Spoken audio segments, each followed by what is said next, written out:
Buenas noches a todas y a todos. El proyecto Creando Climas Favorables para la Prevención del VIH-Sida, durante todo este año ha estado presentando una diversidad de libros con temas que como sociedad debemos de tomar en cuenta. En esta ocasión, como en otras ocasiones, damos las gracias a Coesida Nuevo León y en especial al doctor Genaro Leal, director técnico de Coesida, que ha venido siempre en representación del señor gobernador y que ha apoyado mucho este proyecto.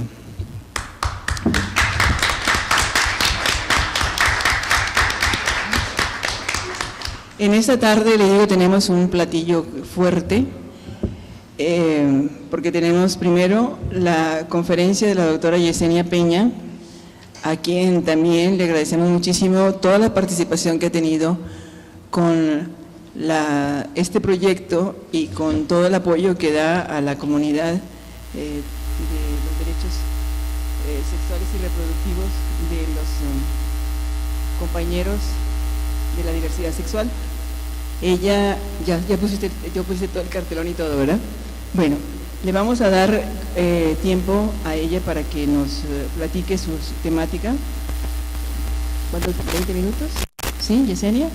La doctora Yesenia Peña tiene el grado de doctora, pero porque es doctora en antropología, Ella es licenciada en antropología física y luego estudió una maestría en ciencias médicas en la Universidad de Colima y es directora de antropología por la UNAM. Experta en temas que tienen que ver con la salud y la sexualidad.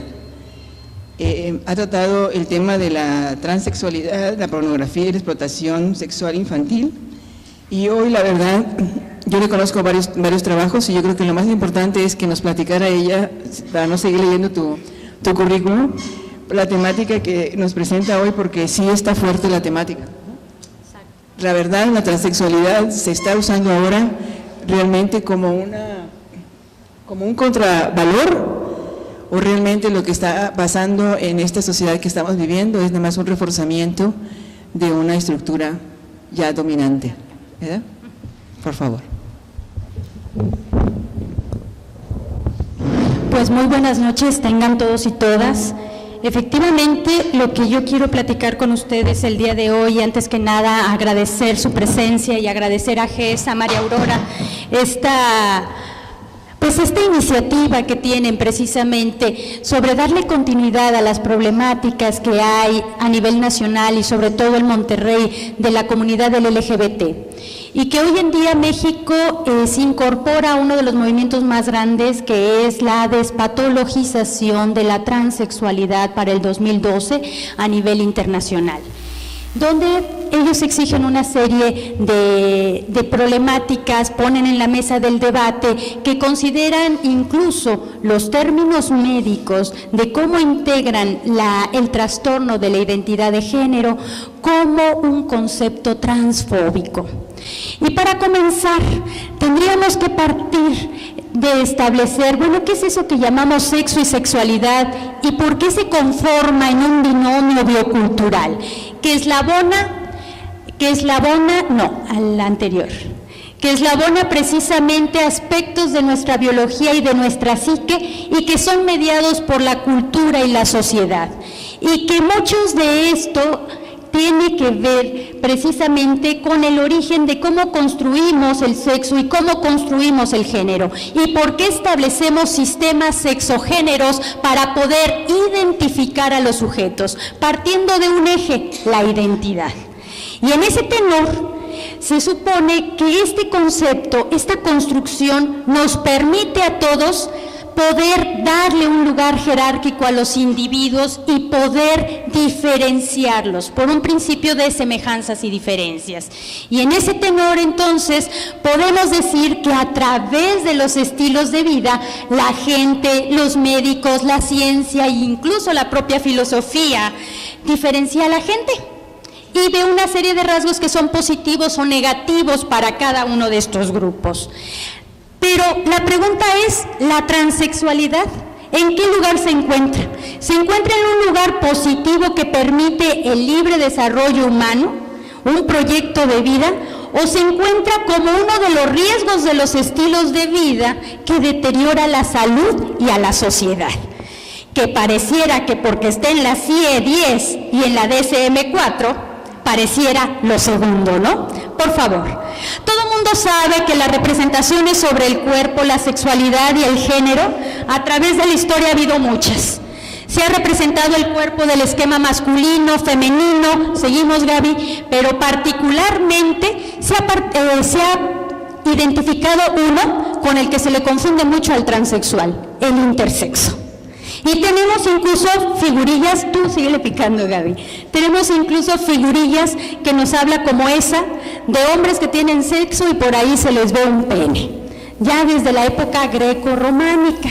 Es decir, los estados intersexuales o el hermafroditismo no era cosa nueva, pero es muy diferente tener una condición biológica en tu cuerpo donde hay ambigüedad sexual a tener una decisión donde la identidad de género, de alguna manera tiene discordancia con el sexo con el que tú naces. Y ahí empieza el conflicto.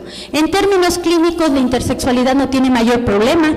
Tú presentas al sujeto con intersexualidad, se le hace todo un protocolo médico y se le asigna un género y un sexo, pero el transexual entra por todo un proceso para verificar que efectivamente la identidad de género no tenga concordancia. En ese mismo tenor, por favor la que sigue Gaby, en ese mismo tenor pues valdría la pena decir qué es la transexualidad, y todo el mundo hemos oído, este cuerpo no pertenece a mi sentir, a mi identidad, y por lo tanto la transexualidad va a tener el sujeto un proceso de adaptación donde va a tratar de cambiar esas características primarias y secundarias sexuales para alcanzar la identidad de género y sexual que considera tiene. Pero este proceso curiosamente se confunde con muchos otros y curiosamente se integra con otros. Hablar de transexualidad es primero plantearse el interrogante: ¿es una patología? ¿Es una identidad de género? ¿O es un proceso por el que transita el sujeto para alcanzar su verdadera identidad de género? Para nosotros, particularmente, es el tercer punto, ¿no? Es un proceso por el que se transita. Y por lo tanto el sujeto va a pasar por un proceso de transvestismo. Muchos van a pasar por un proceso de transgeneridad y otros tantos van a llegar hasta el proceso de transexualidad, donde ya se requiere una modificación corporal, una hormonización, un intercambio y en algunos casos incluso hasta una cirugía de reasignación sexual. Pero no es todos los casos. Y aquí es donde se empieza a complejizar el problema. Sobre todo porque la distancia que existe entre el ser transexual con esta trayectoria de que si transvesti, que si transgénero, que si transexual, se empieza de alguna manera a movilizar en otras esferas más de corte político. Uno de los grandes ejemplos es hoy en día los procesos neoliberales del capitalismo que traen una contracultura política teórica, mejor conocida como la teoría queer, que la teoría queer que viene a ser es una teoría que trata de desestabilizar el sistema heterocentrista, patriarcal y sobre todo algo muy importante, el de las etiquetas. ¿Y quiénes están las etiquetas? El sistema médico y particularmente el reforzamiento médico legal.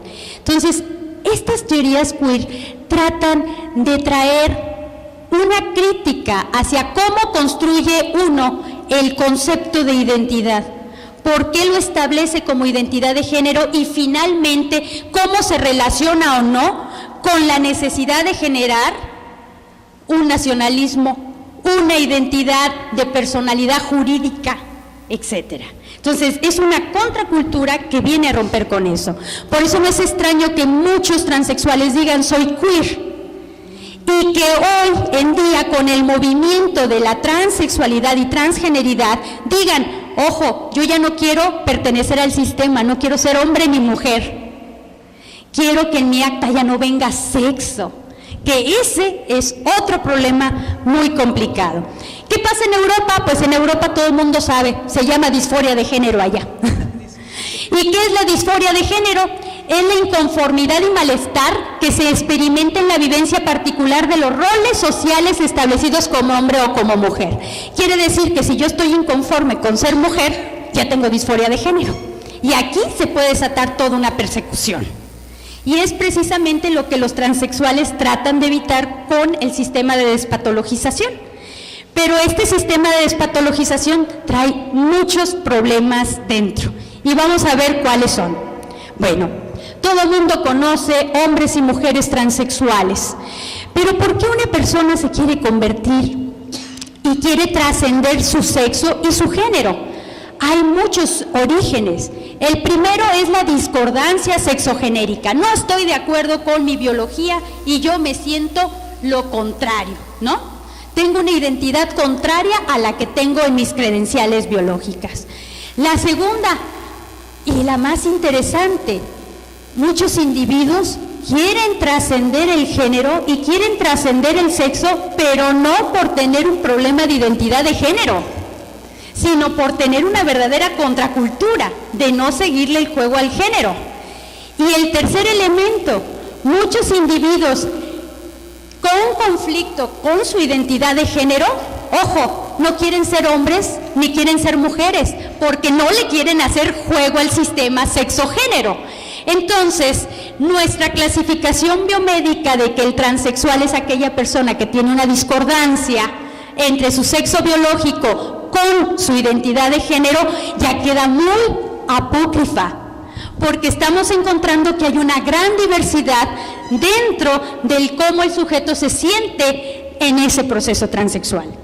En ese mismo tenor, hay muchos conflictos, muchos conceptos que entran en conflicto aquí: el cuerpo, el sexo, la sexualidad, el género, las formas de vinculación afectiva, la identidad y, por supuesto, el erotismo, que es uno de los problemas como perito en el área de antropología sexual. El principal problema que tenemos, pues sí, ya te la hice mujer, ya tiene su acta de mujer, ¿pero qué? ¿Tiene relaciones heterosexuales?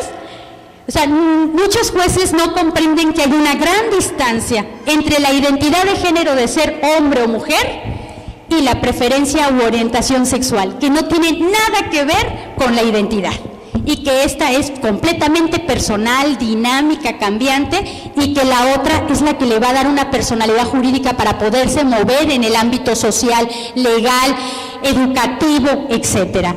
Pero el principal problema que tenemos aquí es el del ámbito sociocultural. Sigue habiendo problemas civiles, sigue habiendo problemas legales, sigue habiendo problemas educativos, de trabajo, de salud, condiciones de vida, ideología y hasta espirituales. ¿Y por qué hay un problema de estos? Porque precisamente la consecuencia que tenemos aquí después de la ley que en el 2008 se hizo una modificación, ¿verdad?, al artículo 2, para que precisamente por identidad sexogenérica se pudiera hacer la congruencia en los sujetos, dejó muchos rezagos. Y entre los rezagos que dejó esa ley es el primero, que hasta el momento tenemos 80 casos que han precedido desde el 2008. Y de esos 80 casos, el 80% más o menos son transexuales femeninos, de hombre a mujer, y menos del 20% transexuales masculinos, de mujer a hombre. Y tres de los grandes problemas que estamos teniendo particularmente es el primero, que si tú vienes de otro estado no te pueden hacer la modificación porque necesitas mínimo una residencia de 6 meses en el Distrito Federal. ¿Por qué? Porque no es una ley de cascada para todo el país, sino necesitas una residencia. Segundo, el concepto del problema ético-moral que tenemos precisamente, donde el juez quiere ver una congruencia: eres hombre, eres masculino, eres heterosexual, te gustan las mujeres; eres mujer, eres femenina, entonces te gustan los hombres.